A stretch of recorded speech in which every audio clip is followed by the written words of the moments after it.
Hi guys, welcome to our unit on literary analysis. This is going to be the first lecture for that unit, and we'll look broadly at doing literary analysis. Paired with this will be a critical reading worksheet that you'll use to think about some of the big ideas that come into doing a good literary analysis. So let's start with just the structure of literary analysis. In your introduction to a literary analysis essay or any other kind of writing you do, even if it's a short response like we're going to be doing in this unit, you should do three things. You should identify the text or texts that you're analyzing. So, for example, if you're writing an essay on Bram Stoker's Dracula, you'd at least say Dracula. You might also say Bram Stoker somewhere in that introduction fairly early on.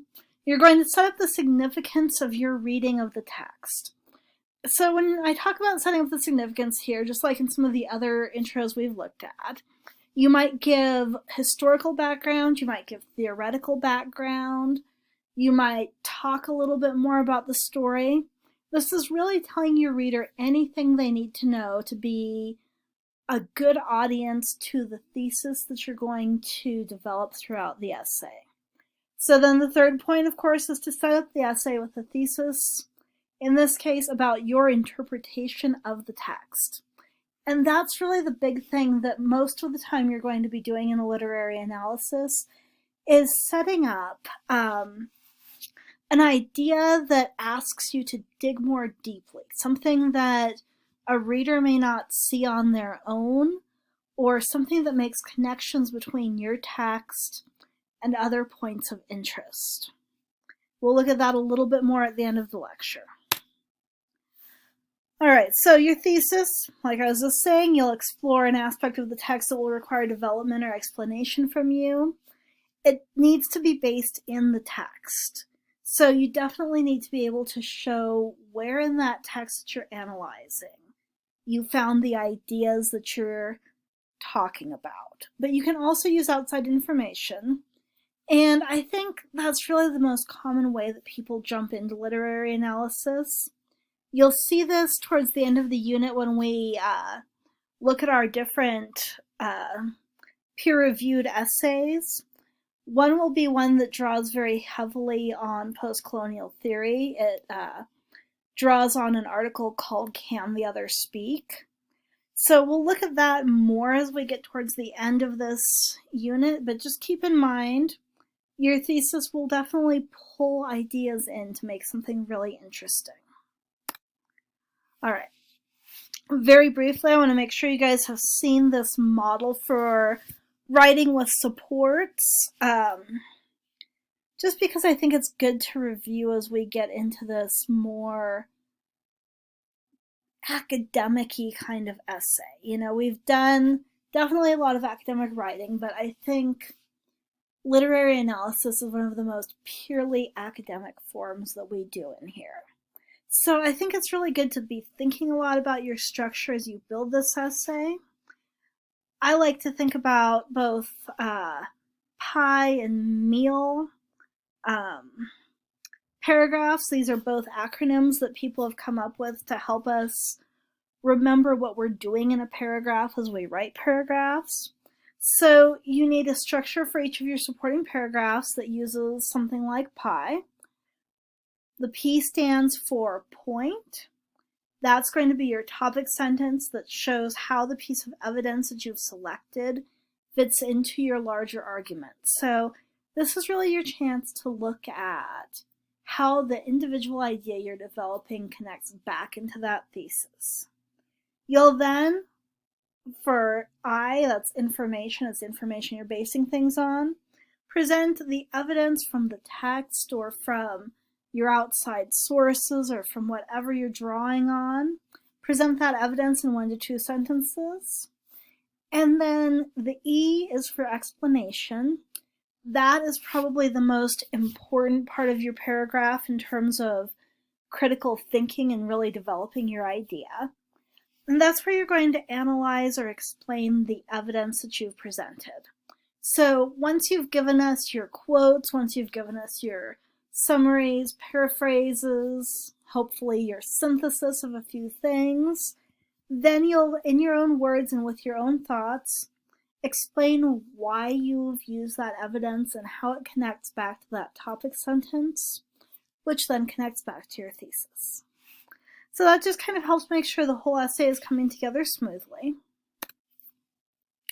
In your conclusion, then, you'll remind your reader of the argument that you've already made. You might let your reader know how it's relevant to them.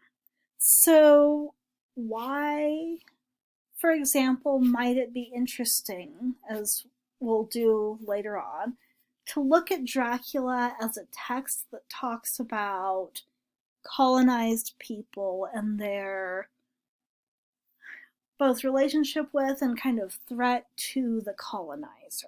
So that's one of the articles we'll read later. You might think about that. Why does that matter? Why are we taking the time to read this? Why is this person taking the time to write it? In the same way, when you come up with a cool thesis, why should your reader care? All right, so that's your conclusion. I've given you two possible outlines here. One is for a close reading. Close readings tend to look more specifically at the use of words and phrases, the way the text is constructed. We will do a little bit of work with close reading as the unit goes on. We'll actually pull in some outside text for that as well to give you a good model. So the introduction will set the text in its cultural or historical context. That's pretty normal. The thesis will make a claim about what the main message of your text is, and it'll really think about that in terms of what happens within the text. So it may be something like, what word choices are really significant? What images are really significant? So those are the kinds of things you get with close reading. You'll make sure that your topic sentences keep the thesis in front of the reader by showing how each part of your text fits into the bigger idea. You might go section by section, paragraph by paragraph, example by example, and you'll analyze the words and images within that text. Finally, in your conclusion, you'll give the reader a final idea to take forward, like you would for anything. Why was this particular text written in the time and or place it was written? How did that impact the text? Things like that. The other possible outline, and I think this tends to be a lot more common of a way of looking at literary theory these days. Close reading tended to be especially popular before the 50s, although people definitely still do it and still do it really well. Themes have definitely become a much bigger thing. So in that kind of essay, you might in part introduce your theme in your introduction. So what is the lens? What's the kind of glass you're looking through as you study this text? Your thesis will make a claim about, well, in this case it says song, but any text you're looking at. What does your text say about the theme you've chosen? Your supports will draw on words and images and stanzas, but you'll also pull from outside sources or texts. You might use definition, example, compare, contrast, or narrative as you develop your ideas a little bit more. Again, with the conclusion, give your reader a takeaway. There may even be a call to action. So, for example, if we're looking at William Blake's chimney sweep poems that look at a child working as a chimney sweep in Victorian England, we might think more broadly about how that connects to child labor today. And then leave the reader with a clear thought, like, gee, this was already being recognized as something bad in the Victorian era. Why can't we deal with it today? Right? So you'll think about something like that for your conclusion. All right. The final thing I think I have in this lecture is text-to connections. We'll go over and look at the worksheet and you'll see why I'm doing text-to connections. So you're going to make text-to-self connections. In the worksheet, I'm going to ask you to do these. Text to self is how this piece of reading might relate to your own life. So have you had experiences that relate to this reading? Text to will be movies, other stories or books, maybe music that you think of as you look at the text you're analyzing. Text to world connections are then the connections that bring your text into conversation with the news, with history, sociology, those really big world concerns. Oops, I forgot that those would actually light up. Oh, and I left myself a reminder to say very briefly, there is a lecture called Working with Lenses. I'll link that in your overall description, and it'll talk a little bit more about some of the different ideas that may come into play. It's certainly not an exhaustive PowerPoint, but some more examples of those themes that you might be able to bring into your reading. So check that out if you're not sure about themes or if you want a broader overview. Okay, we've got that. I am going to go ahead and go into the class content for a moment.